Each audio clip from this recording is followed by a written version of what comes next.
جناب استاد مهران مدیری محبت کردن و این بار با نقش اصلی خودشون با عنوان مهران مدیری، نه با عنوان آقای شصتچی و نمیدونم آقای ساعتچی و همه این نقشه‌ای که شما توی سریال مرد هزار چهره دیدید، امشب افتخار دادن و البته مثل همیشه محبت داشتن و تشریف آوردن در برنامه چشم انداز. واقعا شما درست گفتید استاد مهران مدیری. خواهش می‌کنم، متشکرم. واقعا شما خیلی خیلی هنرمند هستین آقای مدیری. امیدوارم که همیشه همینجور کارهای خوب عرضه بکنیم و ما ستایشگر شما باشیم. خیلی خوشحال شدم باهاتون صحبت کردم. وقت نمیگیرم، میدونم که خیلی پشت خط هستن میخوام باهاتون صحبت کنن. بازم دوستتون داریم از طرف 12 تا از بچهای هانفر آقایمان. خیلی متشکرم. خیلی بوسمتون. خدا حافظ شما. خیلی متشکرم. من هم دوستتون دارم و به همه 12 نفر سلام میکنم. من معتقدم که شما برای من بیننده آقای حاتمی عصر هستید. یعنی همیشه با شنیدن و یا دیدن برنامه‌های فیلم‌های آقای علی حاتمی به یاد شما میافتم و همچنین برعکس. وقتی حقایق یا مطالبی رو که شما عرض می‌کنید در برنامه‌هاتون منو به یاد آقای علی حاتمی میندازه. امیدوارم که مثل همیشه موفق و پیروز و سربلند باشین و منم مثل خانم علی عزیز که فرمودن اشک شما رو دیدن، من اشک شما ناراحت نشدم، خوشحال شدم که تونستین اون چیزی که در دل دارین بیان کنین و اون چیزی اون جوری که میخواستین بیان کنین و از این مطلب خیلی خوشحال شدم از اینکه موفقیت شما رو مثل همیشه دیدم. خب خدا شما صحبت کنیم از صدای شما رو خواهش میکنم. خیلی متشکرم از تماستون و خوشحالم که حتی مقایسه میشم با هنرمند برجسته‌ای مثل علی حاتمی. باعث افتخار منه و خیلی ممنون از توجهتون و لطفتون. و سلام حضور مهمان گرامیتون چارلی ایران، چارلی چاپلین. بله تعجب نکنید برای اینکه من شما رو فقط میتونم با چارلی چاپلین مقایسه کنم، دیگه هیچ. خیلی ممنونم. امشب مقایسه های عجیب غریبی میشه و من شرمنده میشم. خیلی امیدوارم که همیشه سبز و پایدار باشید و همچنان که چارلی بیننده های خودش رو پربار کرد شما هم همینطور و ما منتظر اون روزها هستیم.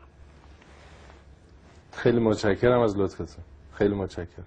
به هر حال آقای مدیری خیلی شما عزیز هستید، حالی که حداقل کسانی مثل وحدت، ارهام صدر و بعد حالا مهران مدیری تاریخ سینمای ایران داره. به وجودتون واقعا از صمیم قلب افتخار میکنم.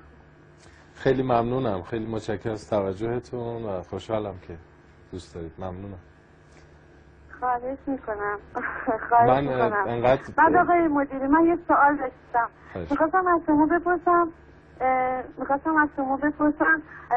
شما چند تا بچه دارین؟ البته وقتی یه مسئله خصوصیه ولی چون که واقعا احساس میکنم پدر خیلی شادی هستین، میخواستم ببینم بچه هاتون چطور هستن. نه البته من پدر خیلی خوبی نیستم ولی من 2 تا بچه دارم، یه پسر که 17 سالشه و یه دختر که 11 ساله. فرهاد 17 سالشه؟ زنده باشم. بله دیگه میرسه 18 سال، مرد بزرگی. همیشه دوستتون داریم، آرزوی سلامتی براتون میکنیم. متشکرم. همیشه دوستتون داریم، آرزوی سلامتی براتون میکنیم و از صمیم قلب منتظر برنامه‌های بعدیتون هستیم. برها مزاحم نمیشم، میدونم عزیزای دیگه هم پشت خط هستن چون خودم شاید حدود 1 ساعتی دارم شماره میگیرم. آقا من میخواستم یه چیزی بگم. من از بچگی آرزو داشتم یکی با آقای پرستویی، یکی با آقای مدیری، یکی هم با زیدان صحبت کنم. بله. میخواستم ببینم که ایشون عراقی هستن یا اینکه من اشتباه شنیدم. عراقی هستی شما؟ شما عراقی هستی؟ بله من عراقی بله من عراقی هستم. من نمیدونم چجوری آدم اهل یه جایی میشه، خودش اونجا به دنیا اومده باشه یا نه؟ بسی به ازدواج داده، اینو من میدونم.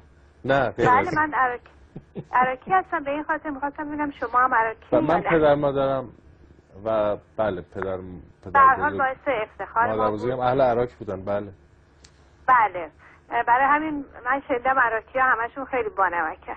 لطف داریم. خیلی ممنونم. خیلی ممنون از سریالتون. من دیگه بیشتر از این وقتتون نمیگیرم چون میدونم همه دوست دارن که با شما صحبت کنن. خیلی لطف کردین، خیلی متشکرم. قربان شما.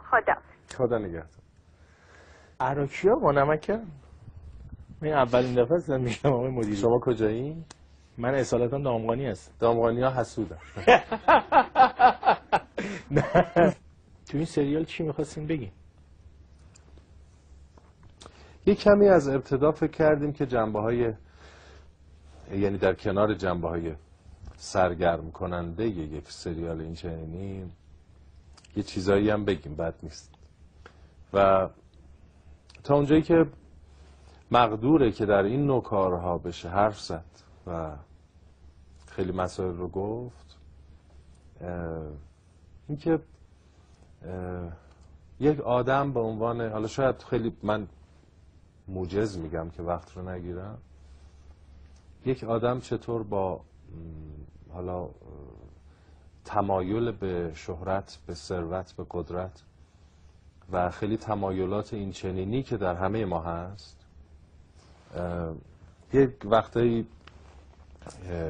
به قول اون جمله در دادگاه سرگرم میشه و یادش میره که کیه و کجاست و برای چه کاری ساخته شد.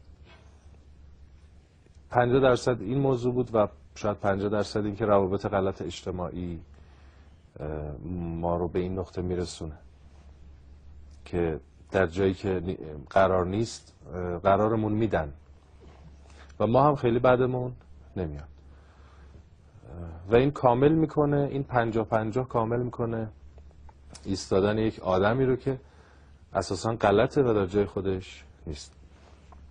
یه جوری نقد روابط و ضعف‌های انسانی بود دیگه، روابط اجتماعی و ضعف‌های شخصی.